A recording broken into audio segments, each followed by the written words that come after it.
आज मैं डिस्कस करूंगा बी फार्मेसी यानी कि बैचलर ऑफ फार्मेसी के बाद का करियर। जी हाँ, इसलिए वीडियो को आखिर तक जरूर देखना क्योंकि मैं इसमें सभी फील्ड्स कवर करने वाला हूँ। तो बी फार्मेसी के बाद आपके पास ये सब अपॉर्चुनिटीज होती हैं। सबसे पहले बात करते हैं गवर्नमेंट जॉब्स के बारे में। बी फार्मेसी के बाद गवर्नमेंट जॉब्स की अगर बात करें तो एक ऐसी पोस्ट है जिससे हर कोई हासिल करना चाहता है, वो है ड्रग इंस्पेक्टर की।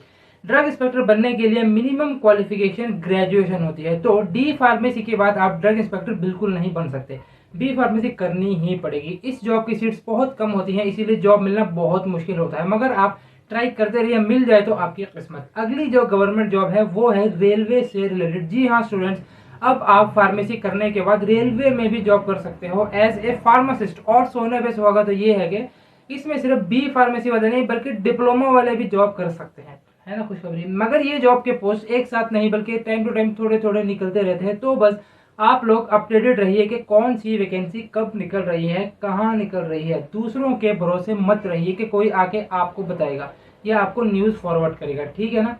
अगली सबसे इंपॉर्टेंट गवर्नमेंट जॉब जो होती है फार्मासिस्ट के लिए वो होती है हॉस्पिटल में एज ए हॉस्पिटल फार्मासिस्ट। ये मेरे हिसाब से एक फार्मासिस्ट के लिए सबसे बेस्ट जगह है काम करने के लिए। इसमें भी डी फार्मेसी और बी फार्मेसी वाले दोनों ही जॉब कर सकते हैं और यहाँ आपकी सैलरी 25 से 35,000 तक पहुंच सकती है।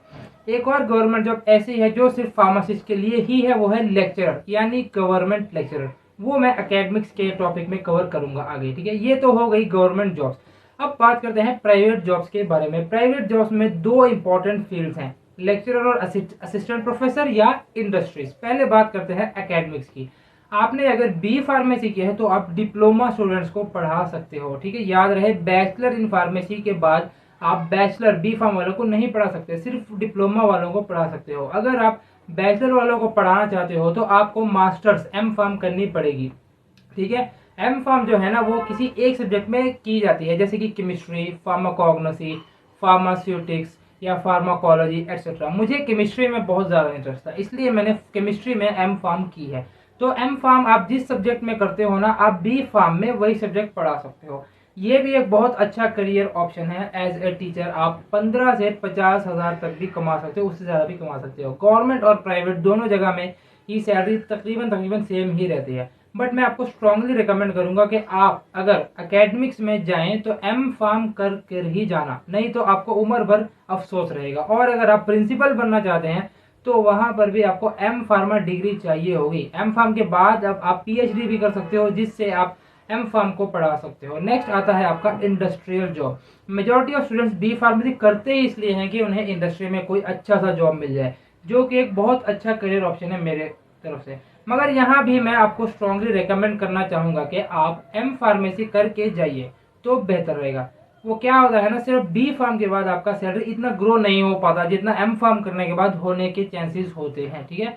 बी फार्मेसी करने के बाद आप इंडस्ट्री में जब जॉब करते हो तो आपको प्रोडक्शन डिपार्टमेंट में जॉब मिलता है जहाँ दवाइयाँ बनती हैं, ठीक है। वहां पर आपको क्वालिटी कंट्रोल या क्वालिटी अश्योरेंस में भी जॉब मिल जाती है। लेकिन एम फार्मेसी करके अगर आप जाते हो तो आप R&D यानी कि रिसर्च एंड डेवलपमेंट में जॉब कर सकते हो, जिसमें पैकेज अच्छा खासा होता है। वैसे बी फार्म पर भी आपको जॉब मिल सकती है, बट एम फार्म तो फिर एम फार्म है ना भाई। एम फार्म डिग्री अगर आपके पास होगी तो आपका ग्रोथ बहुत बढ़िया तगड़ा होने वाला है, ठीक है, कंपनी में। अगला आपके पास ऑप्शन है कि आप एक एंटरप्रेन्योर बन जाओ। जब आप लोगों को शायद नहीं पता होगा बट मैन्युफैक्चरिंग यूनिट डालने के लिए बी फार्मेसी का लाइसेंस होना जरूरी है, कंपल्सरी। मैन्युफैक्चरिंग के लिए भी और सेल्स के लिए भी, यानी कि मेडिकल स्टोर के लिए भी। हालांकि मेडिकल स्टोर तो आप डिप्लोमा इन फार्मेसी के बाद भी खोल सकते हो, मगर बी फार्म के बाद भी कर सकते हो, ठीक है। और मैं आप सबको पर्सनली रिकमेंड करूंगा कि आप लोग इस फील्ड में जाइए। बहुत लोग क्या करते हैं ना कि अपना लाइसेंस रेंट पे दे देते हैं, जिससे क्या होता है कि कोई भी ऐरा गैरा मेडिकल खोल के बैठ जाता है। इसका नुकसान ये है कि जिसे मेडिसिन का ABC भी नहीं पता वो भी मेडिकल चला रहा है आजकल। तो आप मेडिकल स्टोर खोलिए या मैन्युफैक्चरिंग यूनिट डालिए। मेडिकल स्टोर ओपन करके आप मंथली 30,000 से 2 या 3 लाख तक भी कमा सकते हैं। और एक छोटा सा मेडिकल स्टोर 5 से 8 लाख में आराम से खुल जाता है। इसके अलावा आप मेडिकल रिप्रेजेंटेटिव यानी कि MR का मेडिकल रेप भी बन सकते हैं। बड़ी बड़ी कंपनी जैसे कि सन फार्मा, सिप्ला, डॉक्टर रेड्डी एक्सेट्रा में आए दिन MR के वैकेंसीज निकलते रहते हैं। मेरे कुछ दोस्त तो 30,000 से 60,000 तक भी कमा रहे हैं इस जॉब में। इसके अलावा अगर आप हायर स्टडीज में करना चाहते हैं तो आप एम फार्म कर सकते हैं, जिसके फायदे मैं पीछे बता चुका हूँ। किसी अच्छे से कॉलेज में एडमिशन लेने के लिए आप जी पैट एग्जाम भी लिख सकते हैं। अगर आपको नहीं पता तो जी पैट एग्जाम एक एंट्रेंस एग्जाम है एम फार्म सीट के लिए। और इन सब के अलावा आप मेडिकल कोडिंग में भी जा सकते हैं, मेडिकल ट्रांसक्रिप्शनिस्ट बन सकते हैं। इन दो टॉपिक्स को मैं किसी और वीडियो में डिटेल से कवर कर लूंगा। और अब्रॉड में तो फार्मेसी का स्कोप है। सिर्फ कनाडा की अगर बात करें तो वहां आप पीईबीसी एग्जाम क्लियर कर लेते हैं तो एनुअली 80 लाख तक कमा सकते हैं, 80 लाख। मैं ट्राई कर रहा हूं कि किसी तरह वो एग्जाम क्लियर करके वहां पहुंच जाऊं। आप लोग भी दुआ करते रहिएगा, प्रार्थना करते रहिएगा। और वीडियो अच्छा लगा हो तो लाइक करना मत भूलना, कमेंट में लिखकर बताना कि आप किस फील्ड में इंटरेस्टेड हैं। चैनल को सब्सक्राइब नहीं किया हो तो करते जाना, ऐसी और इंटरेस्टिंग वीडियोस आने वाली है चैनल पर। ठीक है, थैंक्स फॉर वॉचिंग। खुदा हाफिज।